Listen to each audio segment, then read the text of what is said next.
The political climate is heating up in Ladakh, India's coldest and highest plateau.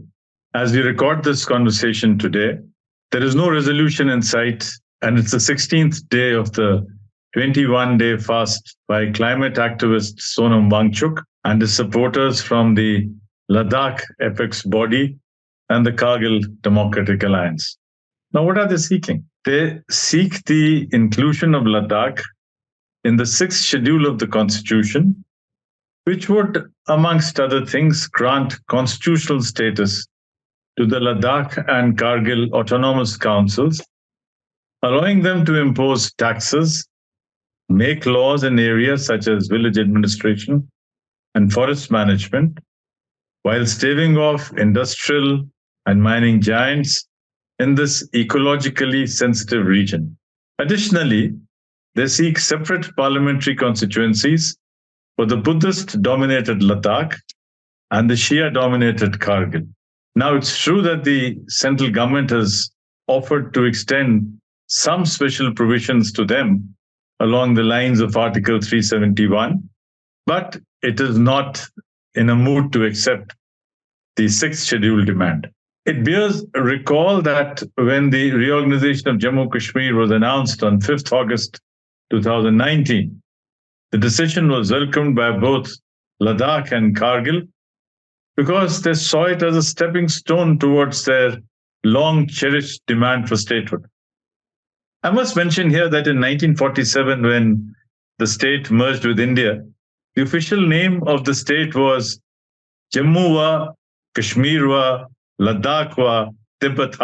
So in fact, that Jammu Kashmir state thought that it was a constituent of four autonomous units, of which Ladakh was one. When Ladakh became a union territory under lieutenant governor without its own assembly, their enthusiasm was dampened.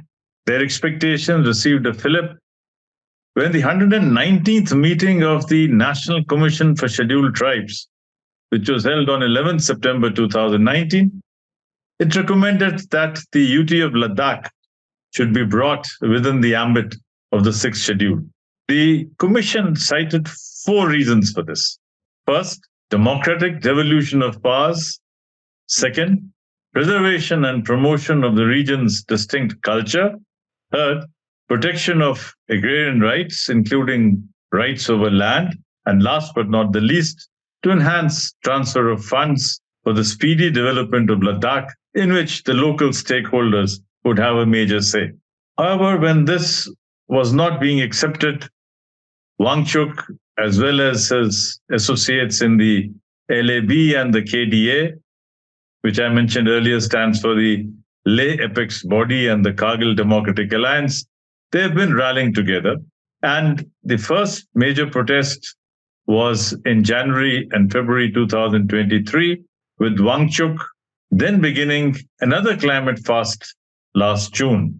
This year, on 3rd February 2024, the LAB and the KDA called for a complete shutdown, with thousands gathering in Leh with demands to protect its cultural identity, its environment, job reservations for locals, and a parliamentary seat each for Leh and Kargil. Although several rounds of meetings between protest leaders and the MHA have taken place late December and early March, the result has been a stalemate. The MHA contends that sixth schedule is meant exclusively for the Northeast, and even within the Northeast, it's applicable only to Assam, Meghalaya, Tripura, and Mizoram. What is the sixth schedule? Now, the sixth schedule comes under Article 244 of the Constitution, and it provides for the formation of elected autonomous administrative divisions known as autonomous district councils or ADCs. Now, these councils perform certain quote-unquote state-like functions because they have the authority to impose taxes, manage forests, and control revenue. So this is, in some ways, the measure of legislative, judicial, administrative autonomy within a state. And another very important thing is that laws passed by central and state legislatures do not automatically apply to these regions, but they have to be notified by the governor. Now, there have been requests or there have been calls in the past by NGOs like Vikalp Sangam to include Ladakh under the fifth schedule, if not under the sixth schedule, so that it could have greater autonomy and safeguards over land, environment, and culture. So let me tell you about the fifth schedule. The fifth schedule is also under 244, but it applies to scheduled areas within states. And these are districts in which the ST population is more than 50% of the total population. And it currently is applicable in 10 states of India, which are Andhra Pradesh, Chhattisgarh, Gujarat, Himachal, Madhya Pradesh, Maharashtra, Odisha, Rajasthan, Telangana, and Jharkhand. But unlike the sixth schedule, there are no elected bodies here. So instead, the governor nominates a tribal advisory council, which comprises the ST legislators without any judicial or revenue powers. Additionally, in contrast to the sixth schedule, laws passed by parliament and state assemblies are directly applicable to these areas. The governor, however, has the power to adapt them to local conditions and circumstances. But in both fifth and sixth schedule, the point is that there has to be an assembly, because unless there's an assembly, how do you get elected legislators to this body? Now, there are, in addition to the sixth and fifth schedule concessions, there are special provisions under Article 371. We've all known about Article 370, but let's talk about 371. 371 of the Constitution has special provisions for various states.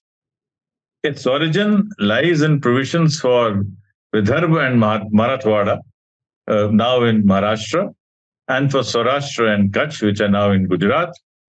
These task the governor with special responsibility for ensuring region-wide specific development, technical and vocational education, and employment opportunities. Now, the background to this is that at that point of time, when these provisions were incorporated, there was a fair amount of regional imbalance in the development of the states. Now, clauses pertaining to other states under Article 371 were incorporated later via amendments. And the first such amendment was done when Nagaland was being made, or was given a separate state.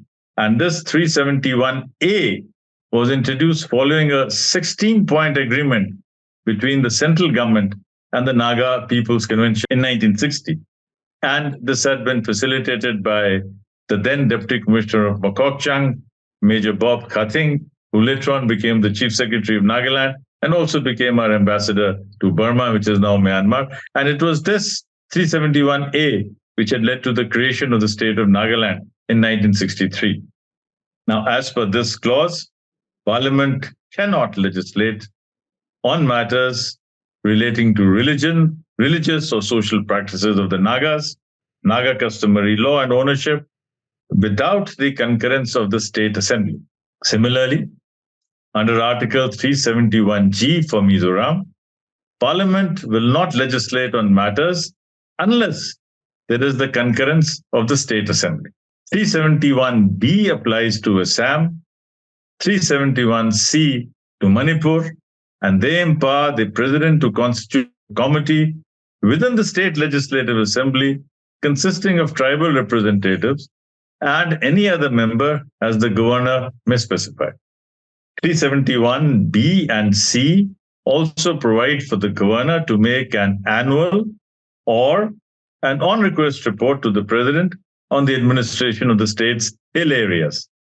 Sikkim and Arunachal Pradesh also have a special status ascribed to them via Articles 371F and 371H, respectively. In Andhra Pradesh, clauses D and E under Article 371 empower the president to provide for equitable opportunities and facilities for people belonging to different parts of the state in matters of public employment and education. And following Telangana's creation in 2014, 371D was extended to the new state by the Andhra Pradesh Reorganization Act. 371J has special provisions for Karnataka. 371I mandates a minimum of 30 members in the Goa Assembly. So, how do we go ahead? What is the way forward? Because in the narrow conventional sense, neither the fifth nor the sixth schedules can be applied to the Union Territory of Ladakh. It has no assembly as of now. And even though 97% of its population is tribal, we have to find some ways in which we can protect the identity, the culture, the language, and the ecology, even if the fifth and the sixth schedules are not applicable. One way out is the amendment in the Ladakh Autonomous Hill Councils Act of 1997 to grant it more powers. I mean, that the councils can become more powerful. Because right now, the councils hold powers which are akin to those of a Zilla Panchayat under the 73rd Amendment.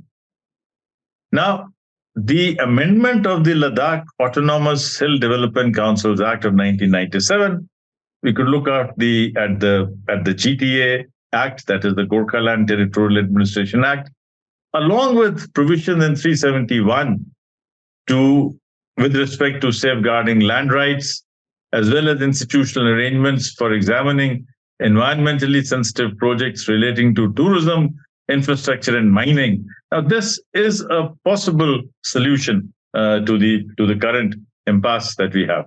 However, I must mention that the initiative for talks must come from the Home Affairs Ministry.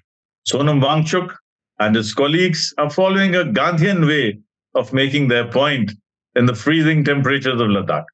From 1947 until now, we as a nation have been able to accommodate democratic aspirations by making necessary adjustments in our maps, boundaries, nomenclatures, special provisions. Let's do the same for Ladakh, the crest of India, both literally and metaphorically. Let's look into the democratic aspirations of Sonam Wangchuk and his colleagues. Thank you.